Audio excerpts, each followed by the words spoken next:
with laughter and clinking glasses, but she felt like she was watching it all through thick glass. Every couple seemed to glow with happiness while she sat next to an empty chair that should have held her date. "I'm so sorry, Amelia," her coworker Kevin had texted that morning. "Food poisoning. Can't make it to the wedding. Hope you understand." She understood perfectly. Kevin had found out last week that Rebecca's wedding was going to be featured in a local magazine because her new husband Michael owned several successful restaurants in the city. Suddenly, being Amelia's +1 to what he thought would be a small ceremony wasn't appealing anymore. The maid of honor, Rebecca's sister Jessica, clinked her champagne glass to get everyone's attention. Amelia had known Jessica for years, but the woman had never liked her. Tonight, Jessica's smile looked particularly sharp. "I want to say something about love," Jessica announced, her voice carrying across the reception hall. "True love finds everyone eventually. Well, almost everyone." Her eyes found Amelia at table 7. "Some people just aren't meant to find love. They're meant to be the supporting characters in other people's love stories." Laughter rippled through the crowd. Not cruel laughter, but the kind that came from people who thought they were hearing a funny observation about life. Amelia felt her cheeks burn as several guests turned to look at her empty table setting. Rebecca caught her eye from the head table and gave a little wave, but she didn't correct her sister. She didn't stand up for Amelia. She just smiled and turned back to her new husband. That hurt more than anything else. Amelia had been Rebecca's roommate in college. She had helped Rebecca through her parents' divorce, her struggles in nursing school, and 3 terrible relationships before Michael. When Rebecca needed someone to drive her to job interviews because her car broke down, Amelia was there. When Rebecca got food poisoning the night before her nursing board exam, Amelia stayed up all night taking care of her. But apparently, none of that mattered now that Rebecca was married and surrounded by her new family. The band started playing a slow song, and couples moved to the dance floor. Amelia watched Rebecca dance with her father, both of them crying happy tears. She remembered helping Rebecca pick out her dress, spending hours at bridal shops and listening to Rebecca worry about every detail. "You'll be my maid of honor, of course," Rebecca had said back then. But 3 months before the wedding, Rebecca called to say she had chosen her sister instead. Family comes first, you know? Amelia had understood then too. She always understood. A waiter approached her table with a fresh glass of champagne. "From the gentleman at the bar," he said, pointing across the room. Amelia looked over and saw a tall man in an expensive dark suit watching her. He had brown hair, kind eyes, and the sort of confident posture that came from success. He raised his own glass slightly in her direction. She felt a flutter of hope, but it died quickly. Men like that didn't notice women like her. He was probably looking at someone else, or maybe it was some sort of mistake. The man started walking toward her table, and Amelia's heart began to race. He moved through the crowd easily, nodding politely to people who tried to stop and talk to him. His focus stayed on her. "Excuse me," he said when he reached her table. His voice was warm and deeper than she expected. "I hope you don't mind the champagne. You look like you could use a friend." Up close he was even more handsome. His suit was perfectly tailored, and his watch probably cost more than Amelia made in 6 months. But his smile seemed genuine, and there was something gentle in his expression. "I'm Ethan," he said, extending his hand. "Ethan Mitchell." "Amelia Johnson," she replied, shaking his hand. His grip was firm but not overwhelming. "Would it be terribly forward of me to ask if I could sit down?" Amelia gestured to the empty chair beside her. "It's all yours. My date canceled last minute." Ethan sat down and looked around the reception hall. "Beautiful wedding. Are you close to the bride?" "We were best friends," Amelia said, then caught herself. "We are best friends. Since college." "That's wonderful. Lifelong friendships are rare." The music changed to something more upbeat, and the dance floor filled with laughing guests. Amelia watched Rebecca spin around in her wedding dress, surrounded by her new family and husband's friends. "Can I ask you something?" Ethan said, leaning closer so she could hear him over the music. Amelia nodded. "Would you be willing to help me with something? I promise it's not inappropriate or dangerous." She looked at him carefully. There was something serious in his expression now, something that made her think he really did need help. "What kind of help?" Ethan glanced around the room, then back at her. "I need you to act like you're mine tonight. Have you ever felt invisible at the moment when you needed support the most? Have you wondered what it would feel like to have someone choose you when everyone else looks past you?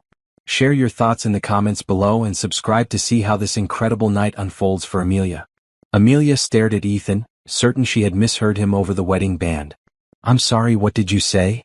I know how it sounds, Ethan said, his voice low and urgent. But I need you to pretend to be my date tonight. Just for a few hours. She looked around the reception hall, wondering if this was some sort of elaborate prank. Why would you need me to do that? Ethan ran a hand through his hair, and for the first time since he sat down, he looked nervous. My ex-girlfriend is here. She's been persistent since our breakup 6 months ago. When I saw her across the room earlier, she started heading my way with that look in her eyes. What look? The one that says she thinks we're getting back together. He gestured discreetly toward a table near the dance floor. The woman in the red dress talking to the bride's mother. Amelia followed his gaze and saw a stunning blonde woman in a form-fitting red dress. She was everything Amelia wasn't, tall, confident, and surrounded by admirers. She's beautiful. She's also manipulative, demanding, and thinks my money means she owns me. Ethan turned back to Amelia. I came to this wedding because Michael is a good friend and business partner. I didn't know she would be here. So you want me to pretend to be your girlfriend? Just for tonight.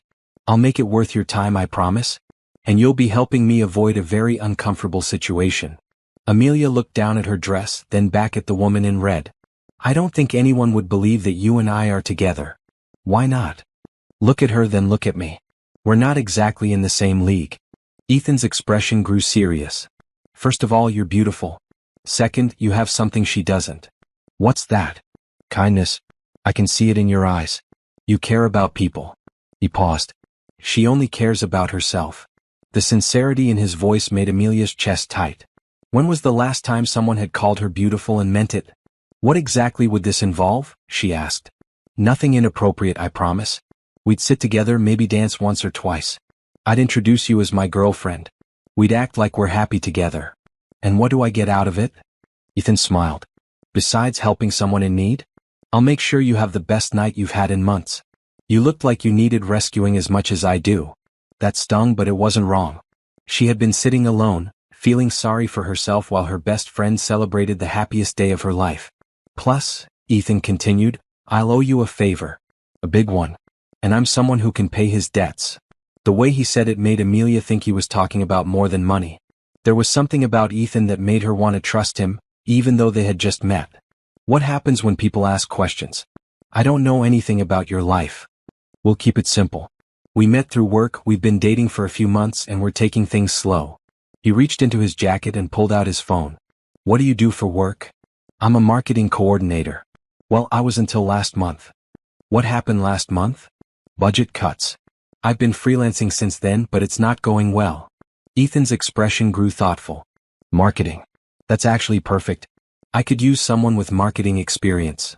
For what? I'll tell you later. Right now, my ex is heading this way. Amelia glanced over and saw the woman in red walking toward their table with determination. Her smile looked predatory.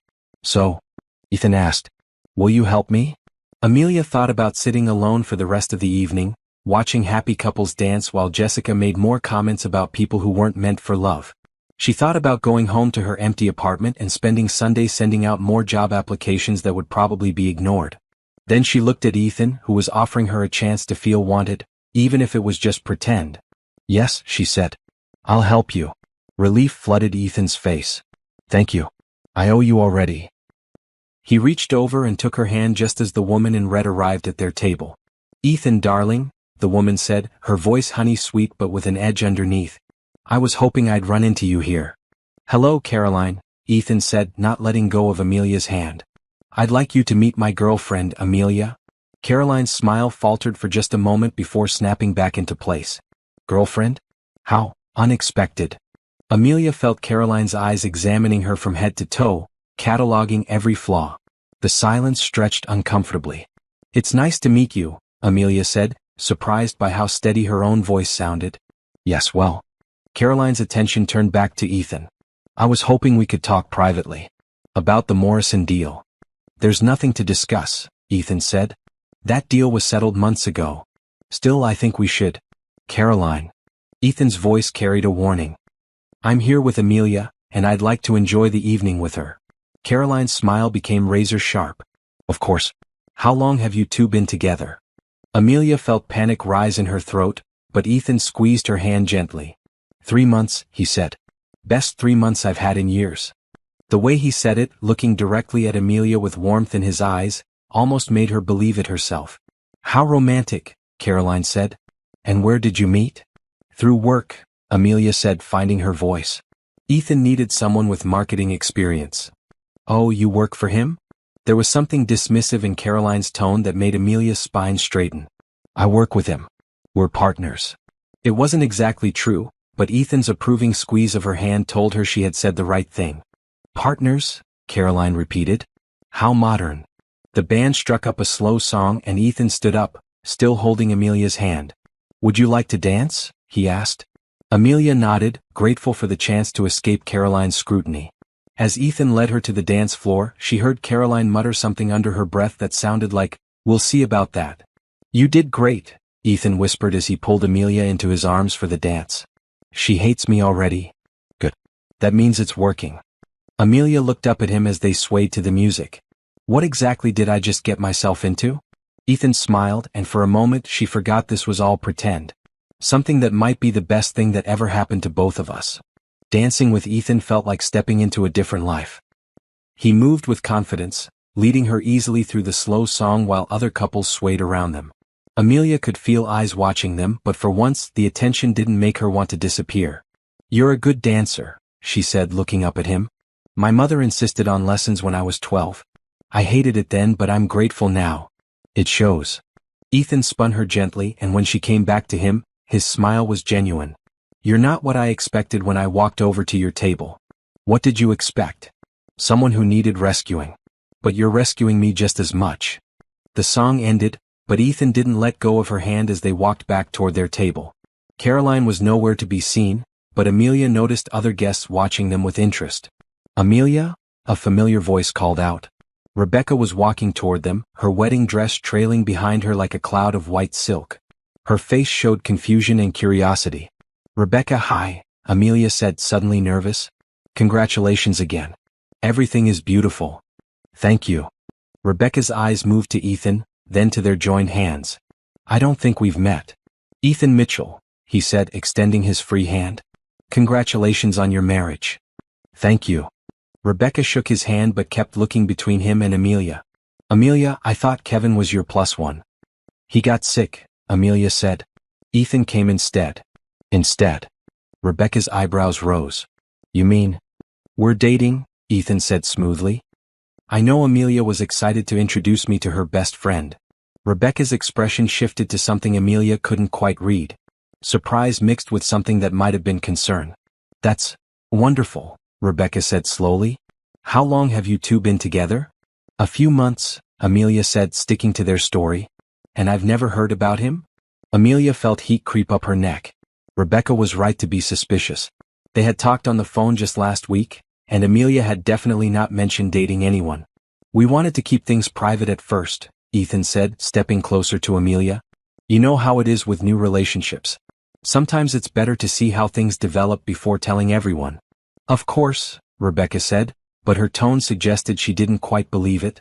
Well, I should get back to Michael. But we should definitely catch up soon, Amelia. Definitely, Amelia agreed. After Rebecca walked away, Amelia slumped slightly. She knows something's off. She's suspicious because you looked guilty, Ethan said gently. If we're going to make this convincing, you need to act like you're happy to be here with me. I am happy to be here with you, Amelia said, then caught herself. I mean, I'm grateful for your help. Are you happy though? The question was simple, but it made Amelia think. When was the last time she had felt genuinely happy?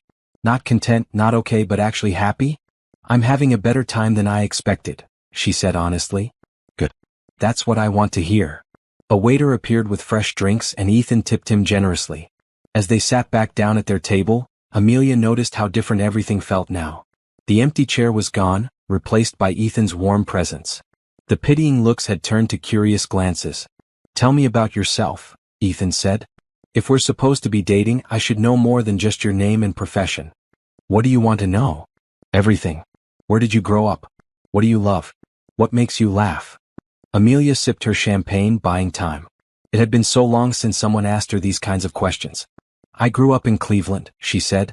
My parents are both teachers. I have one sister who's married and lives in California. Are you close with your family? Very. They worry about me being single in the big city, but they're supportive. What about friends? Besides Rebecca? Amelia hesitated. I'm not great at making friends. Rebecca and I met in college and we just clicked. Most of my other friendships faded after graduation. That's not uncommon. Adult friendships are harder to maintain. What about you? Tell me about your life. Ethan's expression grew more guarded. I started my first company when I was 25. It was a tech startup that got bought out 3 years later. I used that money to start my current company. Which does what? Software development, mostly for healthcare systems. We help hospitals and clinics manage patient data more efficiently. That sounds important. It is. And it's profitable, which doesn't hurt. There was something in his tone that suggested the money wasn't entirely a good thing. Is that how you met Caroline? She was the marketing director at one of our client companies. We dated for 2 years. He paused. I thought I loved her, but looking back, I think I was just lonely. What changed? I realized she never asked me questions like the ones I just asked you. She knew my net worth, my business schedule, and my credit score, but she didn't know what made me laugh or what I did on Sunday mornings when no one was around. What do you do on Sunday mornings? Ethan smiled. I make pancakes and read mystery novels. Very exciting. I love mystery novels. Who's your favorite author? Louise Penny. You. Agatha Christie. Classic choice, I know. Classic for a reason.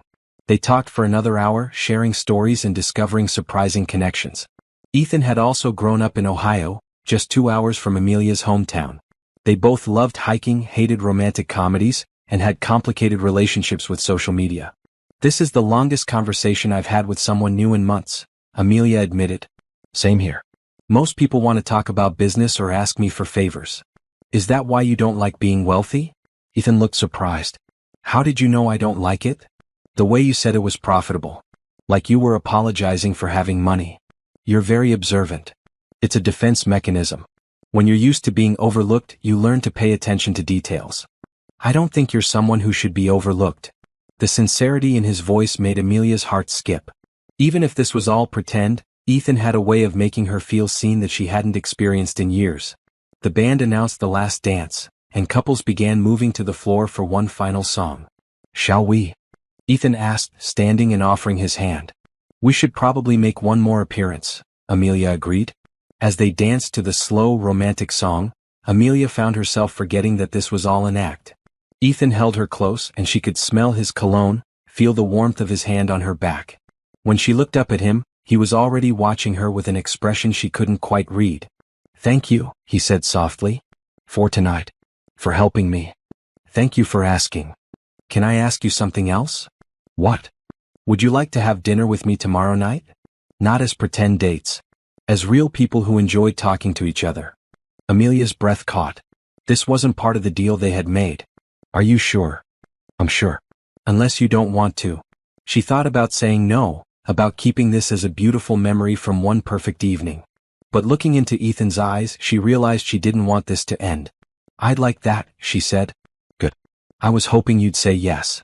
As the song ended and the reception began winding down, Amelia felt like Cinderella approaching midnight.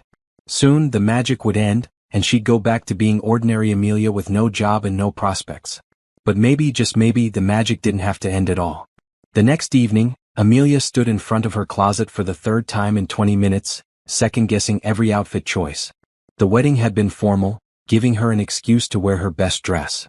But tonight was different. Tonight was real. Ethan had texted her that morning with an address and a simple message, looking forward to tonight. Dress comfortably. She settled on dark jeans, a soft blue sweater, and ankle boots. It was casual enough to feel like herself but polished enough for wherever he might take her. The address led her to a small Italian restaurant tucked between a bookstore and a flower shop. It wasn't the expensive, flashy place she had expected. Instead, it looked warm and intimate, with checkered tablecloths and the soft glow of candles and wine bottles. Ethan was already waiting at a corner table, and when he saw her, his face lit up with genuine pleasure. He stood as she approached, and she noticed he had also dressed casually in dark jeans and a gray button-down shirt. You found it, he said, pulling out her chair. Google Maps is a wonderful thing, Amelia replied, settling into her seat. This place doesn't look like much, but they make the best carbonara in the city. A friend of mine recommended it years ago. It's perfect. I was worried you'd take me somewhere with cloth napkins and waiters who judge your pronunciation of French words. Ethan laughed. I save those places for business dinners. They're terrible for actual conversation. A waiter brought them menus and took their drink orders. As they settled in, Amelia felt some of her nervousness fade. This felt natural, like a continuation of their conversation from the wedding. How was your day? Ethan asked. Quiet. I sent out a few job applications and cleaned my apartment. She paused. How was yours? Meetings mostly. But I kept thinking about last night. Good thoughts, I hope. Very good thoughts. I was wondering if you'd had time to think about what you want to do next. Career-wise, I mean. Amelia set down her menu. Are you offering me a job? I'm offering you options. Yesterday you said you were freelancing but it wasn't going well. Today I have a marketing position that needs to be filled. Ethan, you don't have to. I'm not offering because I feel sorry for you, he said firmly. I'm offering because I need someone good, and after talking to you last night, I think you might be exactly what I'm looking for. You barely know me. I know you're smart, observant, and can think on your feet. I know you care about doing things right, and you're not afraid to work hard. He leaned forward. Those are the qualities I need. Amelia felt a familiar flutter of hope mixed with skepticism. What would the job involve? My company is launching a new product in 6 months. It's software that helps small medical practices manage their patient communications. We need someone to develop the marketing strategy from the ground up. That sounds challenging. It is. But it's also an opportunity to build something from scratch. You'd have a team, a real budget, and the freedom to be creative. The waiter returned to take their orders. After he left, Amelia looked across the table at Ethan. Why are you doing this? Because I need a marketing director and you need a job. It's practical. Is it only practical? Ethan was quiet for a moment, considering his answer. No, it's not only practical. I like you, Amelia. I like talking to you. I want to see what you can do when someone gives you a real chance. What if I'm terrible at it? What if you're brilliant at it? The possibility hung between them like a bridge she was afraid to cross. I'd need to know more about the company, the product, the timeline, she said. Of course. Come in tomorrow morning and I'll show you everything. Meet the team, see the office, ask whatever questions you want. And if I decide it's not right for me, then you walk away, no hard feelings. But I hope you'll give it a serious chance. Their food arrived and they spent the next hour talking about work, travel, and books. Ethan told her about growing up with parents who expected him to become a doctor or lawyer, and how starting his own company had been an act of rebellion that paid off. They're proud of me now, he said, but there were a few years when family dinners were very tense. What changed their minds? Success mostly. It's hard to argue with results. He paused. What about your parents? Are they supportive of your career? They try to be. My mom keeps sending me job postings for marketing positions in Cleveland. She wants me to move home and settle down with someone stable. And what do you want? I want to be successful at something I'm passionate about. I want to build a life I'm excited to wake up to. That's exactly what I want too. After dinner, Ethan walked her to her car. The evening air was cool, and Amelia pulled her sweater closer around herself. Thank you for tonight, she said. And for the opportunity. Whether I take it or not, I appreciate you thinking of me. Thank you for giving me a chance to show you I'm more than just someone who needed a fake girlfriend. They stood by her car, and Amelia felt the weight of the moment. This was where the evening would either end politely or become something more. Amelia, Ethan said softly. Yes. I hope you take the job. But even if you don't, I hope you'll let me take you to dinner again. Even if we're not pretending to date? Especially if we're not pretending. He stepped closer and for a moment, Amelia thought he might kiss her. Instead, he reached out and tucked a strand of hair behind her ear. I'll see you tomorrow morning, he said. 10 o'clock. I'll be there. As she drove home, Amelia's mind raced with possibilities. The job offer was generous, maybe too generous. But there had been something in Ethan's eyes when he talked about his company, a passion that went beyond profit margins and quarterly reports. And there had been something else, something that made her think this dinner had been as meaningful for him as it had been for her. Her phone buzzed with a text message as she parked outside her apartment building. Thank you for a perfect evening. Sleep well. She typed back quickly, thank you for the best day I've had in months. See you tomorrow. As she got ready for bed, Amelia found herself imagining what it would be like to work with Ethan, to see him every day, to build something together. It was dangerous to hope for too much, but for the first time in weeks she felt like good things might actually be possible. Tomorrow she would learn more about his company and make a decision that could change everything. Tonight, she would let herself believe that sometimes fairy tales did continue past midnight. Ethan's office building was nothing like what Amelia had expected. Instead of a sterile glass tower, she found herself standing in front of a converted warehouse in a trendy part of downtown. The brick exterior was softened by large windows and climbing ivy, giving it an almost residential feel. Inside, the space was open and bright, with exposed brick walls, polished concrete floors, and plants everywhere. Employees worked at standing desks, in comfortable lounge areas, and in glass-walled conference rooms. The atmosphere was relaxed but focused. "Amelia," Ethan called out as she stood in the lobby, taking it all in. He approached with a warm smile, dressed in jeans and a navy pullover. "Right on time." "This place is amazing," she said honestly. "It's not what I pictured." "What did you picture?" "Something more corporate. More intimidating. I wanted to create a space where people actually want to spend their time. Come on, let me show you around." He led her through the different areas, introducing her to team members and explaining how the company was organized. Everyone seemed genuinely happy to meet her, and several people mentioned that Ethan had been talking about bringing in a marketing director for months. "Here's where you'd be working," Ethan said, stopping at a corner office with large windows overlooking the street. "If you take the position." The office was empty but inviting, with built-in bookshelves and enough space for a proper desk and meeting area. "It's beautiful," Amelia said. "But this seems too nice for someone you've known for 2 days." "It's not too nice for someone who's going to help us reach thousands of small medical practices across the country." They settled into chairs by the window and Ethan pulled out a tablet. "Let me show you what we're working on." For the next hour, he walked her through the product they were developing. It was software that would help small doctors' offices and clinics communicate more effectively with their patients, sending appointment reminders, test results, and health tips through a secure platform. "The big hospital systems already have sophisticated communication tools," Ethan explained. "But family doctors and small practices get left behind. They're still using phone calls and basic email to stay in touch with patients. And your software would change that? It would level the playing field. A 3-person family practice could offer the same quality of communication as a major medical center." Amelia could see the passion in his eyes as he talked about the project. This wasn't just about making money, it was about solving a real problem. "What's the timeline?" she asked.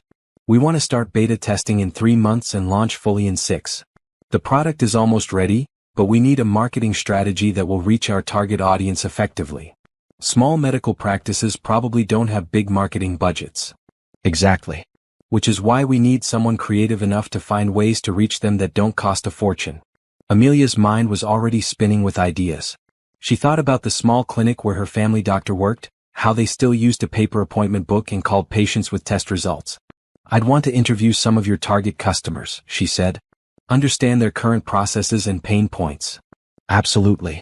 I can set up calls with a dozen practices we've been working with. And I'd want to research what your competitors are doing. We'll give you access to all our competitive analysis."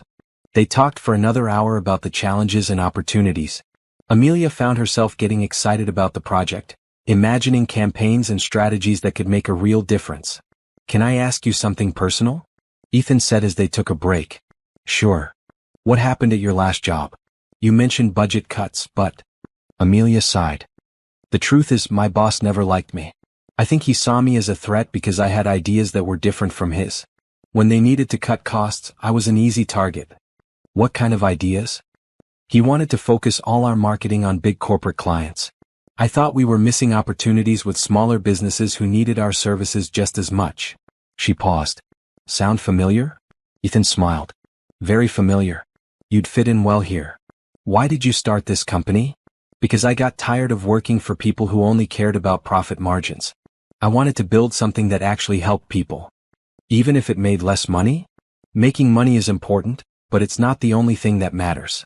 When I was growing up, my family doctor knew everyone in town. He cared about his patients as people, not just medical cases.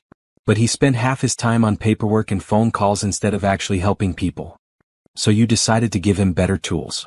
And thousands of doctors like him." Amelia looked around the office, at the employees working on their projects, at the energy and purpose that filled the space. "I want the job," she said. Ethan's face lit up. "Really? Really? When can I start?" Tomorrow if you want. We'll work out all the details, salary, benefits, everything. But I'm thrilled to have you on the team. Thank you. For believing in me. Thank you for taking a chance on us. They spent the rest of the morning working out the practical details. The salary was more than Amelia had hoped for, the benefits were excellent, and she would have a team of 3 people to work with. As they finished the paperwork, Ethan's assistant knocked on the door. Sorry to interrupt, she said. But your lunch meeting is here. Already? Ethan checked his watch. I'm sorry, Amelia. I have a client lunch that I can't reschedule. Of course. I should probably go home and start preparing anyway. Actually, Ethan said, would you like to have dinner tonight? To celebrate your new job. I'd love that. Great. I'll pick you up at 7. As Amelia walked back to her car, she felt like she was floating. She had a job, a good job with a company she believed in and a boss who valued her opinions.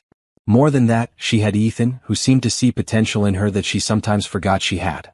Her phone rang as she reached her car. Rebecca's name appeared on the screen.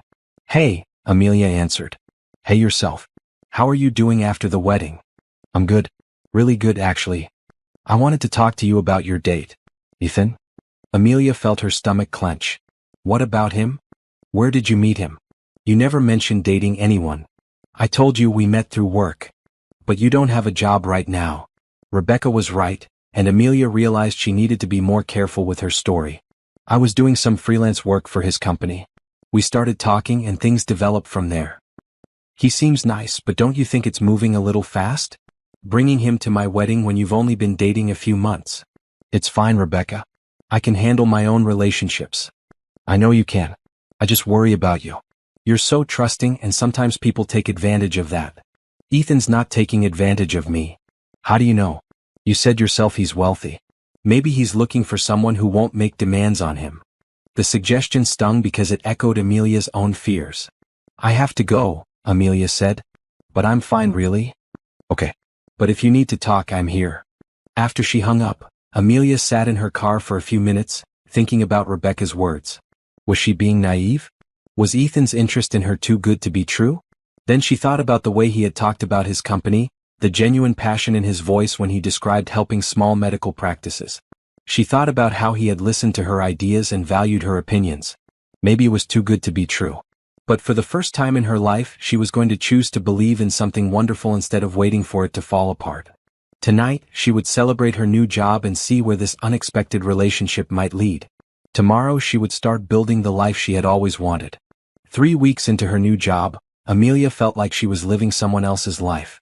Her days were filled with interesting projects, creative challenges, and colleagues who actually listened to her ideas. Her evenings were spent with Ethan, sharing dinners, long walks, and conversations that lasted until midnight. Everything was going perfectly, which was exactly why she should have seen the trouble coming. It started with a phone call on a Thursday afternoon. Amelia was in her office reviewing market research data when her assistant knocked on the door. There's someone here to see you, she said. She doesn't have an appointment, but she says it's urgent. Who is it? Caroline Westfield. She says she knows you. Amelia's stomach dropped. Caroline was Ethan's ex-girlfriend, the woman in the red dress from the wedding. What could she possibly want? Send her in, Amelia said, trying to keep her voice steady. Caroline walked into the office like she owned the place. She was just as stunning as Amelia remembered, wearing a designer suit and carrying a handbag that probably cost more than Amelia's monthly rent. Amelia, Caroline said with a smile that didn't reach her eyes. What a lovely office. Ethan certainly takes care of his employees. Caroline, what can I do for you? I was hoping we could have a chat. Woman to woman. Amelia gestured to the chairs by the window. What about? Caroline sat down and crossed her legs elegantly. About Ethan, of course. And about this little arrangement you two have. I'm not sure what you mean. Oh, come now. We're both adults here. I know what Ethan is like when he's really interested in someone, and what I saw at the wedding wasn't it. Amelia felt heat rise in her cheeks, but she kept her voice level. You're wrong. Am I? Tell me, when did you two really meet? I don't see how that's any of your business. Caroline laughed. You met at the wedding, didn't you? He needed a date to avoid me, and you were conveniently sitting alone. The accuracy of the guess made Amelia's heart race, but she didn't respond. I thought so, Caroline continued. The question is, what did he promise you in exchange? Money?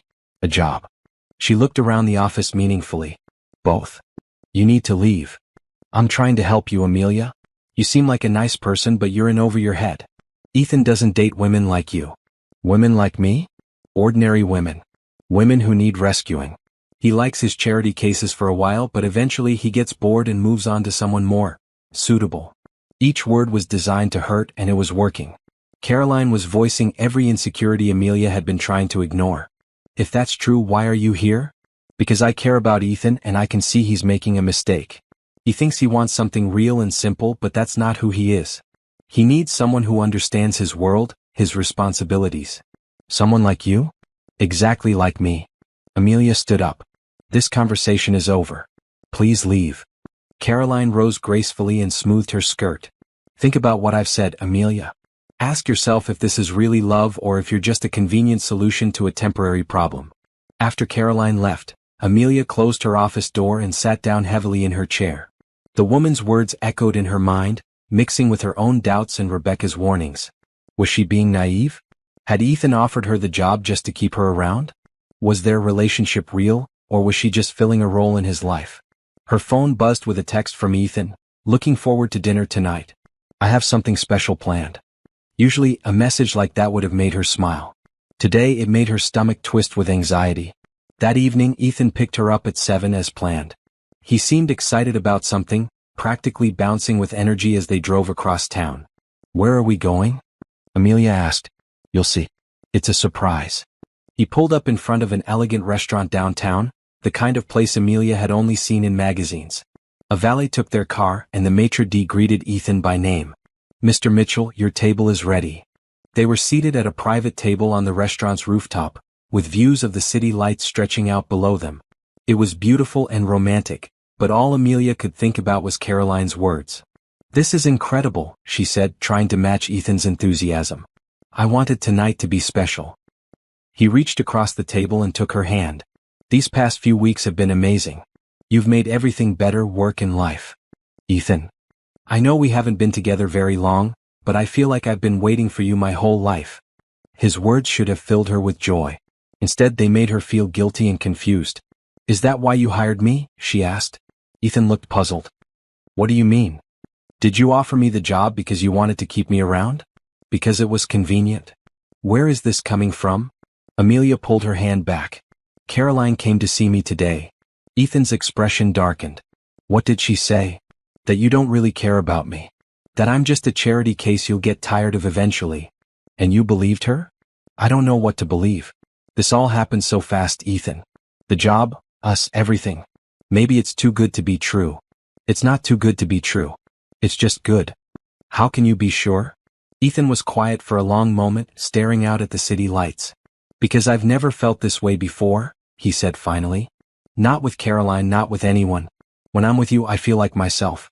Not the successful businessman or the wealthy guy everyone wants something from. Just Ethan. But what if Caroline's right? What if we're too different? What if we're not? What if the differences are what make this work?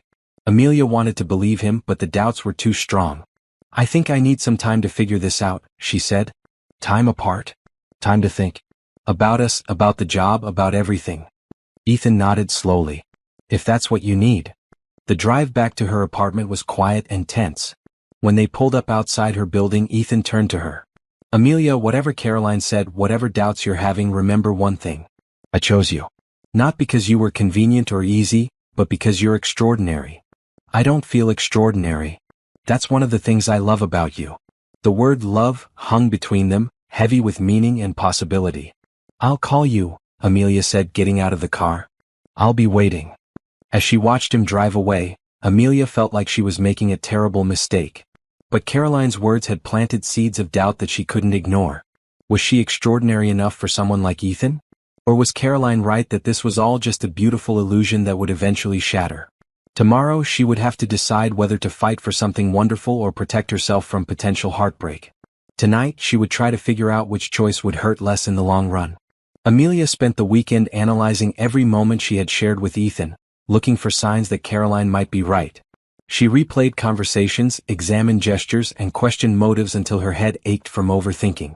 By Sunday evening, she was no closer to an answer than she had been on Thursday night. Monday morning at work felt different. Ethan was professional and polite when their paths crossed, but the easy warmth between them was gone. Her team noticed the change, asking if everything was okay, and Amelia realized that her personal confusion was affecting her professional performance. She was in her office late Monday evening, trying to lose herself in market research, when her assistant knocked on the door. "I'm sorry to bother you," she said, "but there's someone here to see you. He says he's Ethan's father." Amelia looked up in surprise. "Send him in." Thomas Mitchell was an older version of his son, with silver hair and the same kind eyes. But there was something formal about his manner that put Amelia on edge.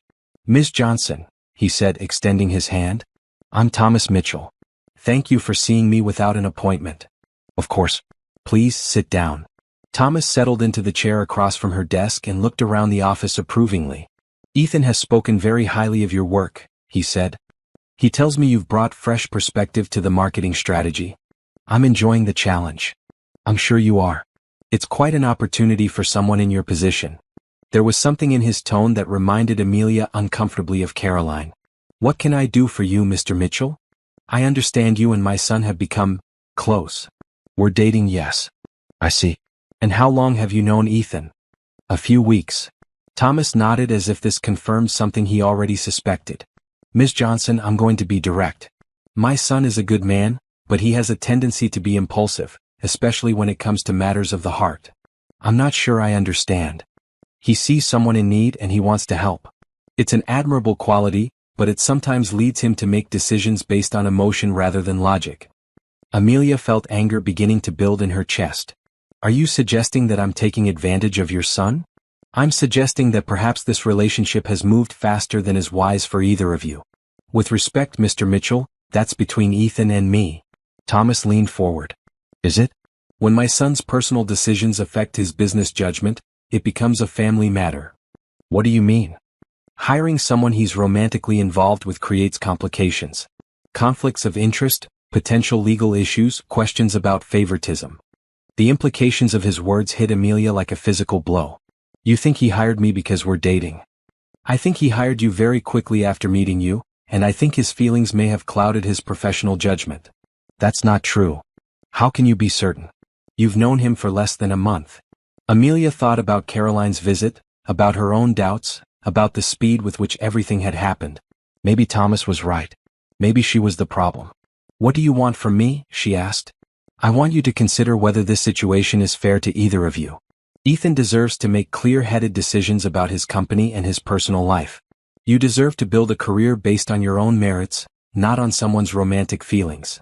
And if I agree with you, then perhaps you might consider taking some time apart. Allow Ethan to focus on his business, and allow yourself to pursue opportunities where your personal and professional lives aren't so entangled." Thomas stood up and straightened his jacket. "I'm not asking you to disappear, Ms. Johnson.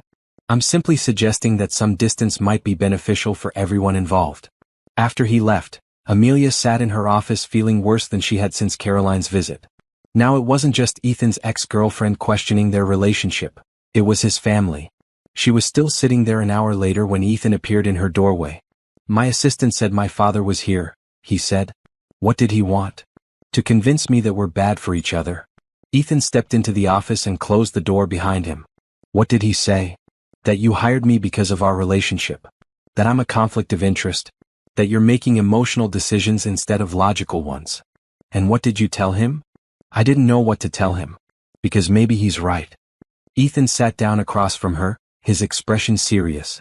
"Amelia, look at me." She met his eyes reluctantly. "I didn't hire you because we're dating. I hired you because you're talented and creative and exactly what this company needs. Yes, I care about you, but that's separate from your professional abilities." "How can you be sure?" "Because I've been in business long enough to know the difference between a good employee and a good person. You happen to be both.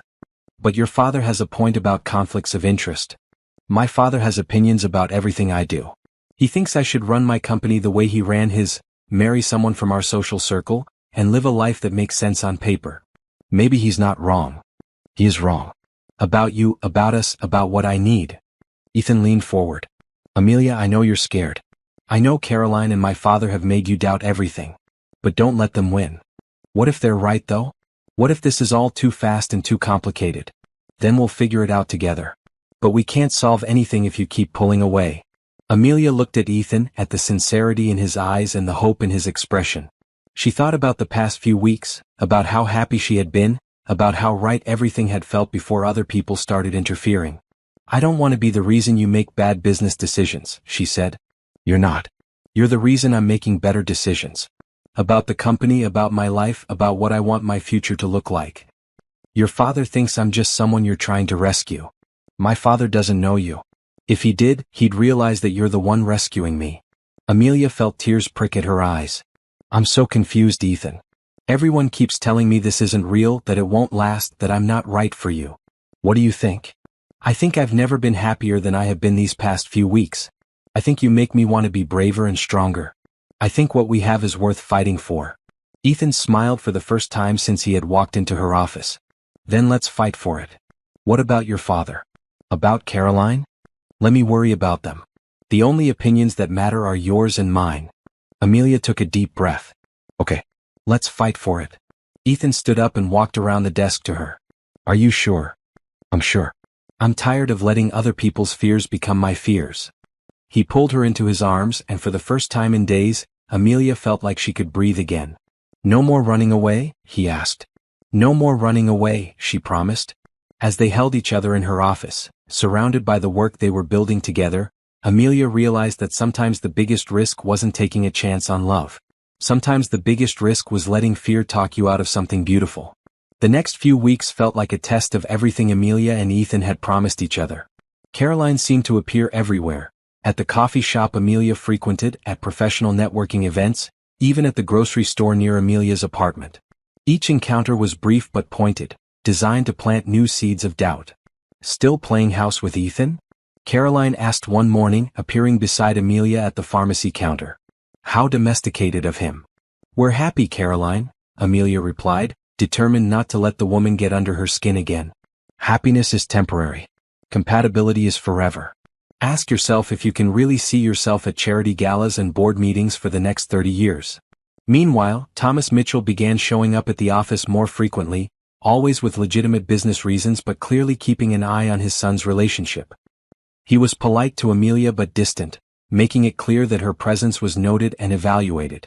Despite the external pressure, Amelia threw herself into her work with renewed determination. If people were going to question her qualifications, she would prove them wrong through results.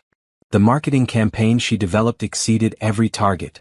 Her team secured partnerships with 3 major medical associations, and the beta testing program was oversubscribed within the first week of launch. The software that Ethan's company had developed was helping small medical practices across 5 states communicate more effectively with their patients. This is incredible, Ethan said one evening as they reviewed the latest metrics. They were in his home office, spread out on the floor with laptops and printouts surrounding them.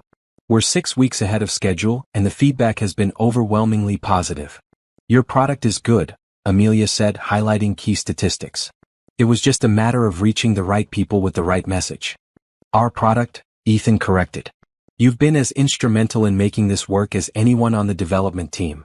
They had been together for 2 months now, and Amelia was beginning to understand what Ethan meant about feeling like himself around her.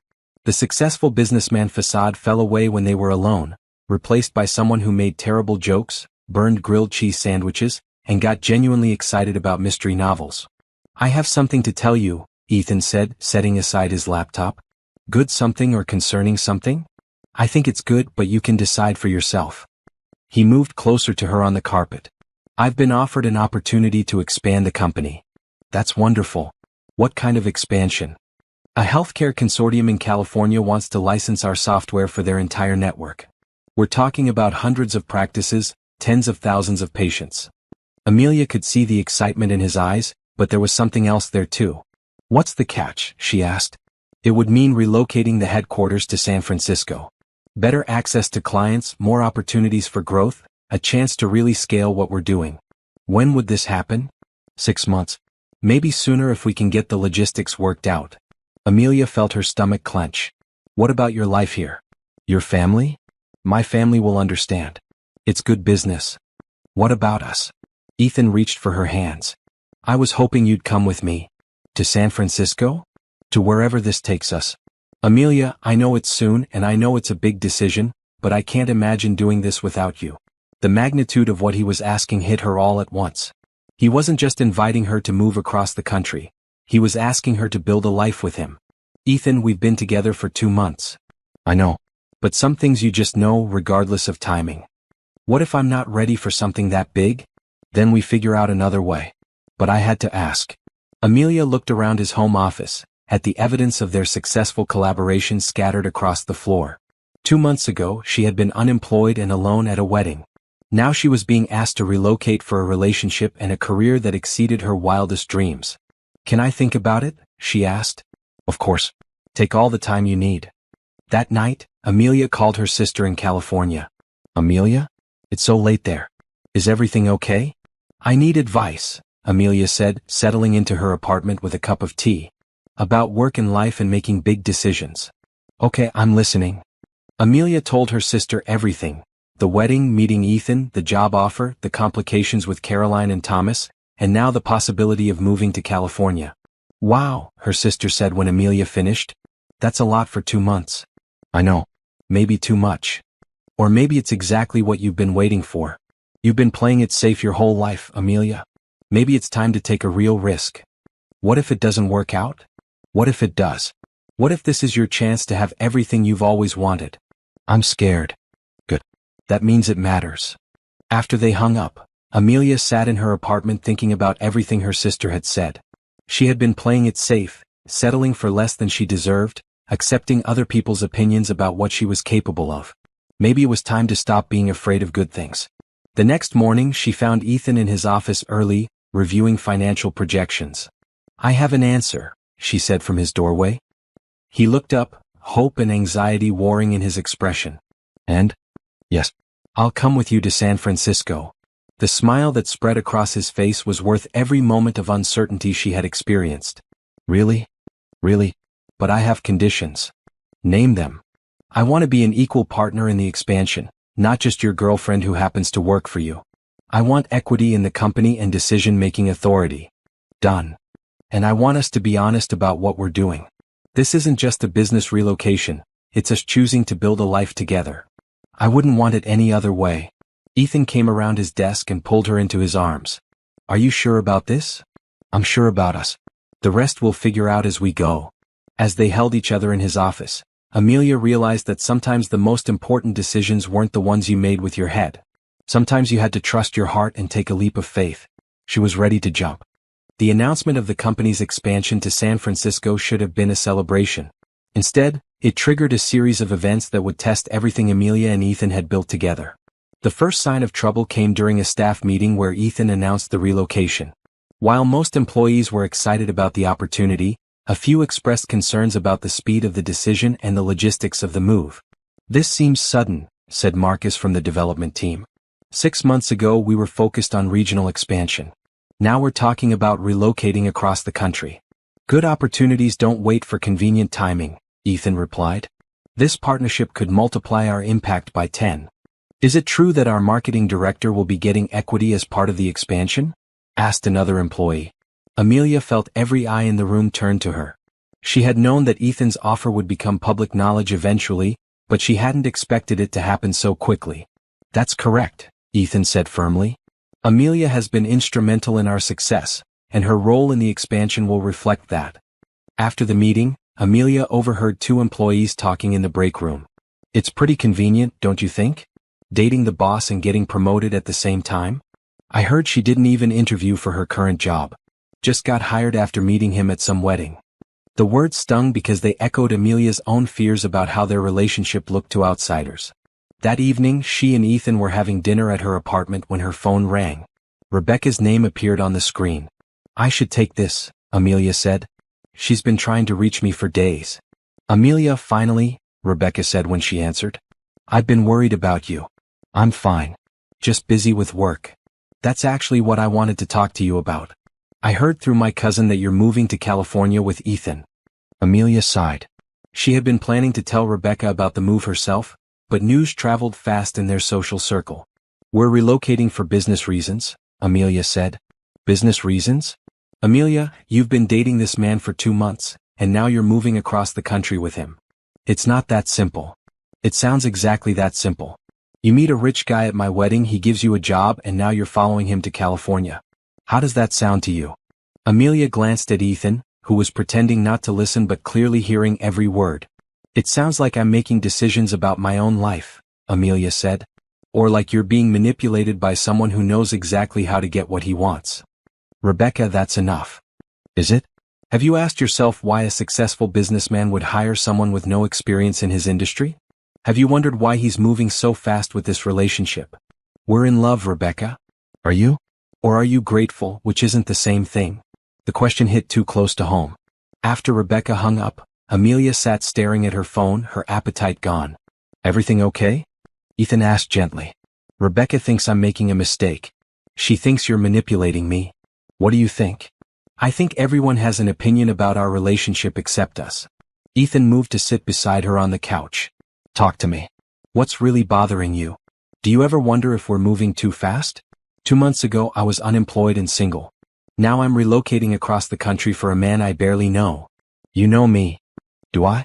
I know you make good pancakes and read mystery novels, but do I know who you really are? Ethan was quiet for a long moment. What do you want to know? Everything. Your real story, not just the parts you've chosen to share. Okay. Ethan took a deep breath. My father built his company from nothing, and it made him wealthy but miserable. He worked 18-hour days and missed most of my childhood. When I started my own company, I swore I'd do things differently. But success has its own pressures. There are always people who want something from you, who see you as an opportunity rather than a person. Like Caroline? Caroline was attracted to my lifestyle, not to me. She wanted the status and the money, but she had no interest in the person behind it all. How do you know I'm different? Because you've never asked me for anything. You've earned everything I've given you, and you question whether you deserve it even when you obviously do. Maybe that's just another kind of manipulation. Making you feel good about yourself so you'll give me more. Ethan looked hurt. Is that what you think? I don't know what to think anymore. Everyone keeps telling me this is too good to be true. What if it's just good? What if sometimes people meet and connect and build something beautiful together without hidden agendas or ulterior motives? What if it doesn't last? What if we get to California and realize we don't really know each other? Then we'll deal with it. But Amelia, we can't live our lives based on worst-case scenarios. That night, Amelia lay awake thinking about everything Rebecca had said. Was she being naive? Was she so grateful for Ethan's attention that she was confusing gratitude with love? The next morning brought answers she wasn't prepared for. Thomas Mitchell was waiting in the lobby when she arrived at work, and his expression was grimmer than usual. Ms. Johnson, I need to speak with you privately. About what? About your employment history. Specifically about why you really left your last job. Amelia's blood ran cold. I told you. Budget cuts. According to my research, you were fired for violating company policy. Something about unauthorized access to client files and sharing confidential information with competitors. That's not true. Isn't it? Because I have documentation that suggests otherwise. Thomas pulled out a folder and handed it to her. Inside were copies of her employment records, including a termination letter she had never seen before. This is impossible, Amelia said, scanning the documents. I never violated any policies. Perhaps not. But these documents exist, and they paint a very different picture of your departure than the one you've shared with my son. Amelia's hands were shaking as she read through the fabricated evidence. Someone had gone to great lengths to make her look dishonest and incompetent. Who gave you these? She asked.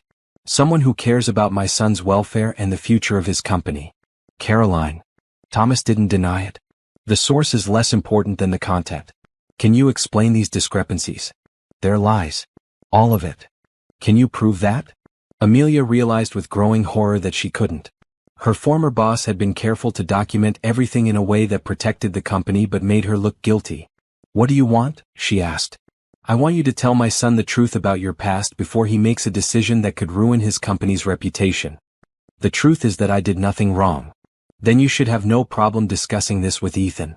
But Amelia knew that even false accusations could destroy trust. If Ethan had any doubts about her integrity, seeing fabricated evidence might be enough to change everything between them.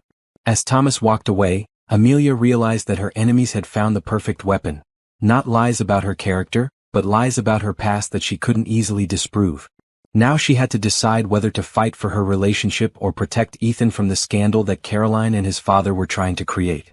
The choice would determine not just her future, but whether love was strong enough to survive a war waged by people who wanted to see her fail. Amelia spent the rest of the day in her office, staring at the fabricated documents and trying to figure out how to fight an enemy who was willing to lie. Every time she looked at the forged termination letter, she felt anger and helplessness in equal measure. She was still sitting there when Ethan knocked on her door at 7 that evening. "You missed our dinner reservation," he said, concern evident in his voice. "Is everything okay?" For a moment, Amelia considered keeping the whole thing to herself. Maybe she could quietly investigate and prove the documents were fake before anyone else saw them. But looking at Ethan's trusting face, she realized that secrets would only make things worse. "Your father came to see me this morning," she said. "He brought some documents about my employment history." Ethan's expression darkened. "What kind of documents?" Amelia handed him the folder. "Someone has been working very hard to make me look dishonest and incompetent." Ethan read through the papers, his frown deepening with each page. "These claim you were fired for sharing confidential client information. Which never happened. I left because of budget cuts, exactly like I told you. I believe you. Just like that. Just like that." Ethan set the folder aside and moved to sit beside her. "Amelia, I've worked with you for months.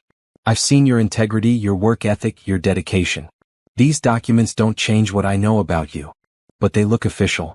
Someone could use them to destroy your company's reputation. Let them try. I'll fight anyone who comes after you with lies." Amelia felt tears of relief and gratitude well up in her eyes. Caroline must have paid someone to create these. Your father wouldn't fabricate evidence himself, but he'd use it if someone handed it to him. Probably. The question is, what do we do about it? "We fight back," Amelia said, surprised by the determination in her own voice. "I'm tired of letting people attack our relationship while we try to stay above the fray." "What did you have in mind?" "I want to call my former boss. Get a statement about what really happened. Then I want to find out who created these fake documents and expose them." Ethan smiled. "I love it when you get fierce. I'm done being the victim in this story." They spent the next 2 hours making phone calls and sending emails. Amelia's former boss was initially reluctant to get involved, but when she explained that someone was using forged company documents to attack her, he agreed to provide a written statement about her actual departure. "Budget cuts," he confirmed in an email sent within the hour. Amelia Johnson was never terminated for cause and never accessed client files inappropriately. Her departure was entirely due to financial constraints. Ethan used his business connections to trace the fake documents back to their source. It took several calls and a favor from a private investigator, but by 10 o'clock that night they had their answer. Caroline hired a company that specializes in creating fake employment records, Ethan said, hanging up from his final call. "Apparently, it's more common than you'd think in corporate sabotage cases." "Do we have proof?" "Enough to make her very uncomfortable if she tries to use these documents again." "What about your father?" "I'll handle him." The next morning, Ethan requested a meeting with Thomas in the conference room. Amelia joined them, carrying a folder of her own evidence. "I assume this is about the documents I showed Ms. Johnson yesterday," Thomas said as they sat down. "It's about the lies someone has been spreading to manipulate you," Ethan replied. "Dad, you've been played." He handed Thomas the employment statement from Amelia's former boss, along with the private investigator's report about the forged documents. Thomas read through everything carefully, his expression growing more serious with each page. "Caroline did this?" he asked finally. "Caroline paid professionals to do this," Ethan corrected. "She's been waging a campaign to destroy Amelia's reputation and our relationship." "I had no idea." "I know you didn't. But I need you to understand something. Amelia is not going anywhere. She's my partner in business and in life, and anyone who attacks her is attacking me." Thomas looked at Amelia with what might have been the beginning of respect. "I owe you an apology, Ms. Johnson. I was concerned about my son's welfare, but I allowed that concern to cloud my judgment."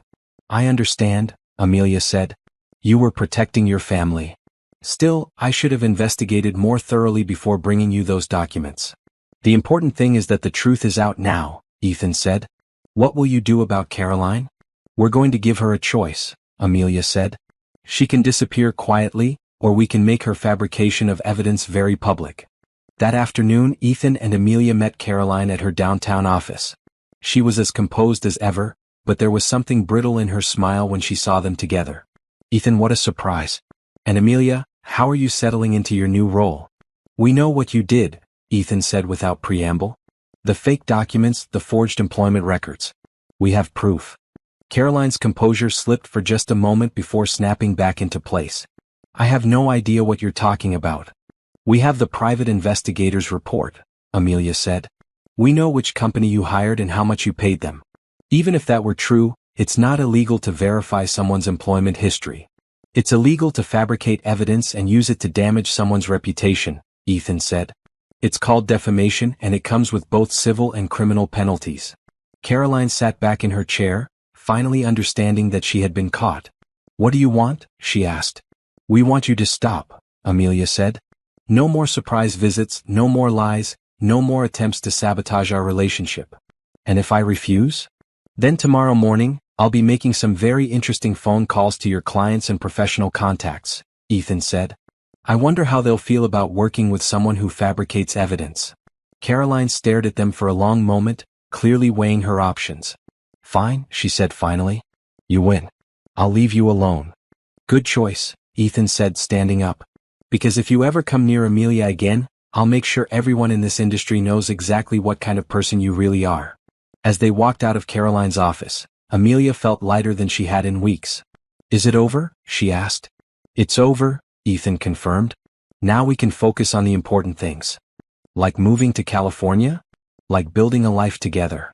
6 months later, Amelia stood in the window of their new office in San Francisco, watching the morning fog roll over the bay. The expansion had been even more successful than they had hoped, with clients throughout the western states and interest from healthcare systems across the country. Admiring the view? Ethan asked, joining her at the window. Admiring everything, Amelia replied. A year ago I was sitting alone at a wedding, feeling sorry for myself. Now look at us. Any regrets? About moving here? About us? About any of it? Any of it? Amelia turned to face him, and her breath caught when she saw the small velvet box in his hands. Actually, she said, I do have one regret. Ethan's face fell. What's that? I regret that it took me so long to realize that sometimes fairy tales do come true. His smile was radiant as he dropped to one knee in their office overlooking the San Francisco Bay. Amelia Johnson, he said, will you marry me? Yes, she said without hesitation. Yes to everything. Yes to you, yes to us, yes to whatever comes next. As he slipped the ring onto her finger, Amelia thought about the woman who had sat alone at Rebecca's wedding, convinced that love wasn't meant for her. That woman could never have imagined that a stranger's whisper would change everything. But sometimes the most beautiful love stories begin with someone choosing to take a chance on hope instead of fear. And sometimes, when you're brave enough to say yes to the unexpected, you discover that you were never meant to sit alone after all.